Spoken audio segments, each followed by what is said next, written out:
Hello सभी को इस जोधा की पावन धरा पर मेरा नमस्कार है। मैं सर्वप्रथम गंगा साहब मीणा जी हैं, उनका कल वीडियो देखा था। उन्होंने वीडियो में कहा था कि मैं उस समाज से संबंधित हूँ जिस समाज में गेहूं की रोटी तब बनती थी जब कोई रिश्तेदार आता था। मैं उस समाज से बिलोंग करता हूँ जिस समाज में हमें फल खाने को तब मिलते थे जब कोई रिश्तेदार फल लेके आता था। जय भीम साथियों, ये तो आप भली भांति जानते होंगे कि अम्बेडकरवादी विचारधारा के चैनल को कभी भी मनुवादी विचारधारा के लोग सब्सक्राइब या लाइक शेयर नहीं कर सकते। और मैं एक अम्बेडकरवादी विचारधारा को फॉलो करने वाला व्यक्ति हूं और बुद्धिज्म विचारधारा से संबंधित ही मेरा चैनल है। अगर मेरे चैनल को लोधी, पाल, यादव, शाक्य, सैनी, कुशवाहा, मीणा, मेघवाल, जाटव, चमार, कोहली, काछी, मुराद आदि सब्सक्राइब नहीं करेंगे तो फिर कौन करेगा। अगर आप भी हमारे चैनल को सब्सक्राइब नहीं करेंगे तो मनुवादी विचारधारा के लोगों में और आप में अंतर क्या रहेगा। आपसे अनुरोध है कि मनुवादियों से भी ज्यादा मन लगाकर हमारे चैनल को सब्सक्राइब जरूर करें। तो इस बात को आप मानते हो क्या है हम इसी से? चलो ठीक है। अगला मेरा पॉइंट आता है कि मैं राजनीति की बात नहीं करूंगा, लेकिन राजनीति हमारे बच्चों का भविष्य तय कर रही है। मैं फिर दोहरान करूंगा, मैं राजनीति की बात नहीं करूंगा, लेकिन राजनीति हमारे बच्चों का भविष्य तय कर रही है। हमारे बच्चों को जो सरकारी नौकरी मिलती थी आज वो निजीकरण में 20,000 की तनख्वाह मिल रही है और वो नौकरी भी नहीं मिल रही है। और मीणा समाज के बच्चे आज शादी की डेट उनकी एक्सपायर हो रही है और हर गांव में रंडवा रहवा की नौबत आ रही है और समाज की यहाँ की तरफ कतई ध्यान कौन। पटेलो क्षमा चाहता हूँ कछु गलत किया हो तो। अगला पॉइंट मेरा ये रहेगा कि पैदल यात्रा में डीजे चलेगो बंद होएगो। बंद है क्या? जब तो ठीक है, फिर आगे बढ़ता हूं मैं। अगला पॉइंट मेरा है पाखंड, महिलाएं और त्योहार। इसमें मैं ये कहना चाहता हूं कि आगामी पिछले 20 साल पहले, 25 साल पहले करवा चौथ को कोई नहीं जानता था। हमारे लोग जॉब लगे बाहर गए, करवा चौथ शुरू करवा दी और उस करवा चौथ ने आज ऐसा रूप धारण कर लिया कि बाजार 10 दिन पहले सज जाते हैं। टीवियों पे आता है कि इस बार लगेगा ऐसा महाभियोग, पति यदि ऐसा गिफ्ट करेगा पत्नी को तो उसको मिलेगा प्यार। टीवी हो या फोन हो, सब जगह करवा चौथ ही करवा चौथ। और हर करवा चौथ पे 10-20 हजार का खर्चा नौकर लोग कर ही देते हैं और इससे वो परेशान भी है। लेकिन देखा देखी में एक भयंकर ओढ़ लगी कि यह समस्या सु समाधान पावा के लिए मौके तो लग हो रही हो, बाकी आप खुद सुधार करेंगे। हमारा डोगरा डोगरी करवा चौथ को जाना ही कोना 70-70, 80-80 साल जीगा और ये जत एक नई व्रत कर रही है, इनका पति हार्ट अटैक सु पहला ही मरवा लगा, विधवा रहवा लगी, तो कहीं फायदा हुआ करवा चौथ सु या सो ज्यादा थिएटर पे खर्च करो पढ़ाई पे। मैं चांद का बारे में कहना चाहूं कि चांद है ना जो मुसलमान तो नुखी हमारो है और हिंदू नुखी हमारो है और वो अमेरिका वाला ने जो वापस प्रयोगशाला खोल ली। तो मैं यहाँ पे एक शेर मतलब अर्ज करना चाहूंगा कि मुसलमान लोगों से कहना चाहूंगा कि ईद पे तुम्हारा हो गया और करवा चौथ पे मेरा हो गया। ईद पे तुम्हारा हो गया और करवा चौथ पे मेरा हो गया। उस चांद को पता ही नहीं कि जमीन पे मेरा बंटवारा हो गया। उस चांद को पता ही नहीं कि जमीन पे मेरा बंटवारा हो गया। इससे आगे मैं बढ़ता हूं, निजीकरण, नौकरी और जमीन। आगामी टाइम में ऐसा हो रहा है कि आज हमारे बच्चे हैं, आज हमारी युवा पीढ़ी है, वो नौकरी कर रही है, उसमें हम भी हैं। माना कि हमारी 1 लाख रुपए तनख्वाह, किसी की 1.5 लाख है, औसतन पे हम 1 लाख रुपए पे आ जाते हैं। लेकिन निजीकरण वाले ठेकेदार सरकारों से मिलकर ऐसे सक्रिय हो गए हैं, सरकारों पर दबाव बनाकर उन्होंने ऐसे ऐसे कानून पास करवा लिए हैं कि अब जो भी कानून आ रहा है वो निजीकरण और कॉर्पोरेट जगत के फैसले मान्य हो रहे हैं और हमारे मान नहीं हो रहे। हमारे बच्चे रंडवे रहने की नौबत में नौकरी नहीं मिलेगी, मिलेगी तो 20,000 की ठेकेदार की नौकरी होगी। एक आदमी को फोन आया कि भाई साहब आप बहुत सारे ग्रुप चलाते हो, कोई सरकारी पहले तो एक उसने पहले तो निजीकरण की तारीफ करी मेरे सामने, मैं हकीकत बता रहा हूँ, निजीकरण की तारीफ करी, निजीकरण अच्छा है, निजीकरण ऐसा है वैसा है। 1 घंटे बात करने के बाद कहता है कि भाई साहब कोई सरकारी जॉब वाला हो तो लड़का बताना, लड़की की शादी करनी है। अरे मैं उससे ये कहना चाहता हूँ 1 घंटे तुमने निजीकरण की तारीफ करी है तो निजीकरण के ठेकेदार के नीचे जो बच्चे काम कर रहे हैं उनके अपनी बेटी को क्यों नहीं देना चाहते? तुम्हें दामाद तो सरकारी चाहिए और तुम निजीकरण वाली सरकारों को और निजीकरण वाली पॉलिसियों को सपोर्ट कर रहे हो। तो ये हमारे समाज के लिए बहुत घातक साबित होगा।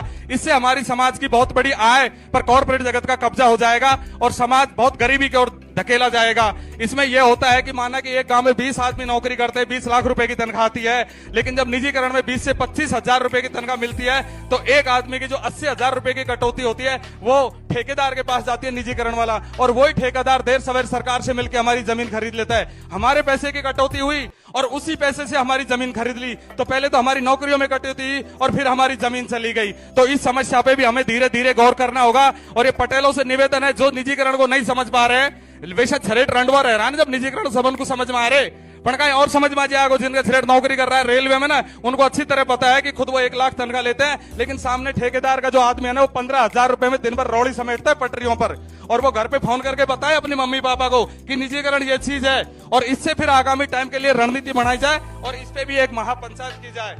अगली बार मैं कहना चाहूंगा, देवी देवता और आय के स्रोत, 1947 से पहले भी देवी देवता थे और आज भी देवी देवता हैं। तो मैं ये कहना चाहता हूं, देवी देवता एक आस्था का प्रतीक है, उसमें घर में माने। देवी देवताओं को और आस्था को ज्यादा मानने से आपकी इनकम नहीं बढ़ सकती। आपकी इनकम तो आपकी खेती बाड़ी से और जो आपकी नौकरी है उनसे ही बढ़ेगी, और उन पे यदि कोई कॉर्पोरेट कब्जा कर रहा है तो आपकी आय बहुत ज्यादा घट जाएगी। आज आपका बच्चा सरकारी नौकरी करता है तो 2.5 लाख रुपए 1 लाख रुपए तनख्वाह, 50 लाख रुपए का वो लोन ले लेता है और डायरेक्ट 2 मंजिल की 3 मंजिल की कोठी खड़ी कर देता है, सामने पार्किंग पे बनवाएगा, कार भी उस पर खड़ी करेगा और एसी भी लगवाएगा। लेकिन आने वाली पीढ़ी जब ठेकेदार की नौकरी करेगी तो क्या उसको एक मोटरसाइकिल के लिए भी लोन मिलेगा? है उसको मोटरसाइकिल के लिए भी लोन मिलेगा क्या? तो फिर हम कहां जा रहे हैं? हम दिन रात कुरीतियों पे बात कर रहे हो, ठीक है, लेकिन हल्का सा हमको इस और भी है ना जो पॉइंट नोट करना चाहिए। और दूसरी बात कहना चाहता हूं, हमारी बहन बेटियां और नचनियां, हमारी बहन बेटी बड़ी हो जाती है, बचपन में क्या करते हैं, हम उनको व्रत करना सिखा देते हैं। मेरा मेन पॉइंट यहां है कि हमने अपनी बेटियों को भगत सिंह के बारे में नहीं बताया, अंबेडकर के बारे में नहीं बताया, बिरसा फुले के बारे में नहीं बताया कि हमारे महापुरुष कैसे थे। हम अपनी बेटियों को व्रत करना सिखा देते हैं। और आज जो नौकर है ना, जो 3-3 लाख की तनख्वाह ले अपनी छोरी इनको है ना, जो छोटी छोटी इनको नचावा लगा और उनको वहीं से नचनिया पैदा कर दी। अरे उनको बिरसा मुंडे पढ़ाओ ना, भगत सिंह पढ़ाओ, हिंदू कोड बिल पढ़ाओ कि महिलाओं को किसने अधिकार दिए। यदि हमारी बेटियों को पहले हमने कन्यादान से पहले संविधान पढ़ना सिखा दिया, उनको हमने बिरसा मुंडा और फूले पढ़ना सिखा दिया, अम्बेडकर पढ़ना सिखा दिया, तो हमारी बेटी नचनिया नेमन का एक बहुत बड़ी समाज सुधार बनेगी। ये मैं वादा कर रहा हूं आपसे। लेकिन इस बात की पहल आपको करनी होगी, नहीं तो आप इतना उस लेवल पे जाके सुधार नहीं कर सकता। बचपन से नाचते 15 साल हो जाते हैं, उसके बाद सुधारना चाहते हैं, फिर कोई नहीं सुधरेगा। आप बचपन से ही सुधारने की कोशिश करें। अगला पॉइंट मेरा है समाज के नेता और पाखंड। अभी मैंने विजय बैसला जो बीजेपी के थे, उनका मैंने एक वक्तव्य सुना था, पार्टी विशेष का नाम नहीं ले रहा हूं मैं, तो उन्होंने ये कहा था कि समाज को ये पाखंड बंद कर देना चाहिए। लेकिन मेरे समाज का कोई भी नेता इस बात को नहीं कहता कि हमें पाखंड को बंद कर देना चाहिए। मेरे समाज के तो कथा भागवत वगैरह करवाते, चलते हुए भंडारे में 10 किलो घी का पीपा देकर ना, शाम के टाइम लुगाई को पार्षद का ख्वाब दिखेगी, आप तो चुनाव लड़ांगा करे, आज फलाना भंडारा में मैं 10 किलो घी का पीपा दिया है। अरे ये बात तो गलत है ना। तुम समाज सुधारो तो ढंग से सुधारो। दूसरी बात मेरी है, डीजे पे आज के जो युवा कह रहे हैं ना, अरे मैं उनसे कहना चाहता हूं, जब निजीकरण हो रहा था, जब निजीकरण के ठेकेदार सरकार पे प्रेशर बना रहे हो और तुम यहां समाज पे डीजे का प्रेशर बना रहे हो, यार उधर प्रेशर क्यों नहीं बनाते? तुम्हारी नौकरी लगेगी और तुम्हारी समाज में आय बढ़ेगी। तुमने डीजे कर रखा है, वहां तुम्हारी नौकरियों पे कॉर्पोरेट जगत कब्जा कर रहा है। 20,000 की तनख्वाह मिलेगी, उसमें तुम्हारे बच्चों के पेट नहीं भरेंगे क्या? डीजे बना से तुम्हारे बच्चों के पेट भर जाएंगे? तो ये पॉइंट नोटिस है, बार बार डीजे पे बात ना करे, अपने जॉब पे ध्यान दे और आने वाली रणनीति पे ध्यान दे कि वो सरकार तुम्हें गुलाम बनाना चाह रही है, तुम्हारी जल जंगल जमीन खरीदना चाह रही है, तुम्हारी नौकरी छीनना चाह रही है। किसी का पॉइंट नहीं जाता वहां पे। और घर वाला सुखी कहा करे, नौकरी गोली की अगर ब्याह करे तो करता नहीं, रंडुआ मरांगा। अरे मरेंगा ही रंडुआ, तुम्हारा ध्यान ही डीजे पे है। अगला बात मेरा यह है कि एक आदमी का चेन्नई से फोन आया था, उसने कहा था कि लाइव को बंद करो। 1 मिनट का समय लेना चाहता हूं, लाइव को बंद करो। लाइव को बंद मैं इसलिए नहीं कहना चाहता लाइव को बंद करना, क्योंकि हमारे अधिकतर लोग साउथ इंडिया से लेकर नॉर्थ इंडिया चारों तरफ नौकरी कर रहे हैं और इस पंचायत को वहां से देख रहे हैं और वहीं से अपने घर वालों से बात कर रहे हैं कि भाया छोरी की सगाई हो गई आपने, अब ये पंचायत का आधार पे फैसला कर लीजिए कि यहाँ पर किस मतलब मेंटेनेंस करांगा बारात को।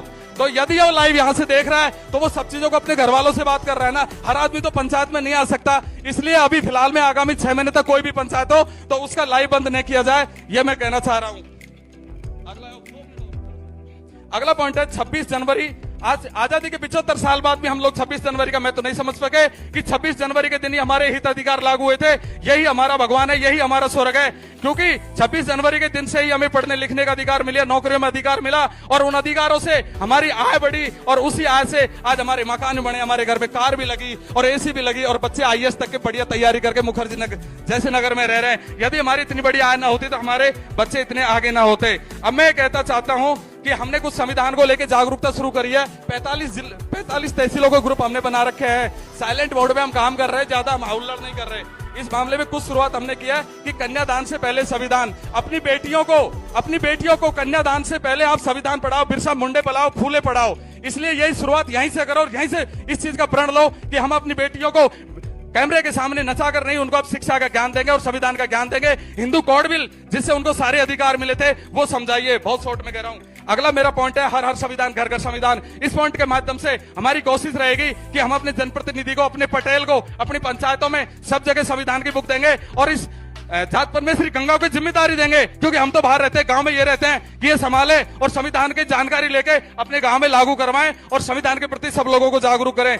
दूसरी बात मैं कहूंगा, जन्मदिन एक कुरीति के रूप में पनप रही है, लेकिन हम उसको सकारात्मक रूप में यदि देख सकते हैं तो अपने बर्थडे पर आप केक मत कटवाइए। अभी कटकड़ में कहीं एक पंचायत हुई थी, सो मीणा समाज का, बीजेपी का था शायद, उसने अपने जन्मदिन पे सब लोगों को बुलाया लेकिन केक नहीं काटा और समाज को एक अच्छा संदेश दिया था। टिप्पर लोगों को भी उसने चैलेंज कर दिया था। तो ऐसे माहौल की भी हम शुरुआत कर सकते हैं। तो अपने जन्मदिन पर आप संविधान के पाठ करवाइए, सब लोगों को शपथ दिलवाइए कि संविधान के हित और अधिकारों के प्रति हम सब लोग एक रहेंगे और उसके प्रति ज्यादा से ज्यादा जागरूक करेंगे। मकान के गृह प्रवेश पे आदमी क्या करता है कि 4 करोड़ का मकान बना के ऊपर से खर्च कर देता है, तो मकान के गृह प्रवेश पे भी आप संविधान के पाठ करवा सकते हैं और लोगों को संविधान के प्रति जागरूक कर सकते हैं। रिटायरमेंट पार्टी पे मैं ये कहना चाहूंगा कि आदमी जिंदगी भर तक संविधान के दिए हुए हक और अधिकारों से नौकरी करता है और लास्ट में 3 लाख रुपए पाखंड में खर्च करके चला जाता है। अरे संविधान ने तुम्हें नौकरी दी, संविधान ने पढ़ने लिखने का हक दिया, तो अपने रिटायरमेंट पार्टी पे गांव को 3 लाख रुपए अपनी लाइब्रेरी में डोनेशन कर दो ना यार। जरूरी है क्या पाखंड के लिए तुम खर्च करो? तो इसमें भी बहुत कोशिश करनी पड़ेगी। और मैं अंत में यही कहना चाहूंगा कि संविधान ही हमारा भगवान है और संविधान ही हमारा स्वर्ग है। और इस मौके पर जोधा की इस पावन धरा पर मैं इन पंच परमेश्वरी, जात गंगा परमेश्वरी के सामने मनीराम पटेल जी और पंच पटेलों को एक संविधान की पुस्तक भेंट करना चाहता हूं, जिसको मैं दिल्ली से लेके आया हूं। तो प्लीज आप 5 आदमी खड़े होइए और मेरी इस भेंट को स्वीकार करिए। अध्यक्ष साहब के साथ, अध्यक्ष साहब आप आइए और भेंट को स्वीकार करिए।